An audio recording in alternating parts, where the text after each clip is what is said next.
Last వీడియోలో మీకు long చూపించాను, అలాగే షార్ట్ మంగళసూత్రాలు చూపిస్తున్నాను చూడండి ఒకసారి. బాగున్నాయండి ఇవి కూడా, కొంచెం కొత్త తరహాలో మనకి కామన్గా కాకుండా కొంచెం యూనిక్గానే కొంచెం డిఫరెంట్గానే ఉన్నాయి. అంటే రెగ్యులర్ వేర్ వేసుకున్నా కానీ వాళ్ళకి ఏమి కాకుండా చాలామంది డీడీ బాల్స్తో ప్రిఫర్ చేస్తారు. అలాంటి కోణంలో ఇవి కొంచెం బాగున్నాయండి. ఇవి అంటే 4 గ్రామ్స్ నుంచి కూడా స్టార్ట్ అయినాయి. ఇదివరకు మనకి 8 గ్రామ్స్తో పెడితేనే కానీ ఒక షార్ట్ నల్పస్లు వచ్చాయి కాదు. అలా కాకుండా ఇప్పుడు 4 గ్రామ్స్లో మనకి రేటు పెరుగుతున్న రేటుని పరిణిలో తీసుకొని మనం వెయిట్ మినిమైజ్ చేయించి వర్కర్తో మాట్లాడుకొని జాగ్రత్తగా చేయడం జరుగుతుంది. బాగున్నాయండి, ఒకసారి చూడండి ఒకసారి.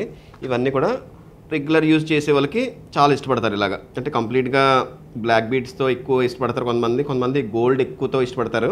అలాగే కింద లట్కన్ ఉంటే కొంతమంది ఇష్టపడతారు, కొంతమంది కింద లట్కన్ లేకుండా ఇష్టపడతారు. అలా అన్ని రకాల వాళ్ళకి కూడా అన్ని రకాల డిజైన్స్ అనేది కొంచెం బాగా వచ్చినాయండి, రీస్టాక్ అయినాయి. ఒకసారి స్టోర్ విజిట్ చేయండి. గ్రామ్స్ కూడా మీకు 4 గ్రామ్స్ నుంచి స్టార్ట్ అవుతాయండి. అన్నీ కూడా 4 గ్రామ్స్, మినిమం 4 గ్రామ్స్ అంటే అరకాస్ నుంచి కూడా స్టార్ట్ అవుతాయి.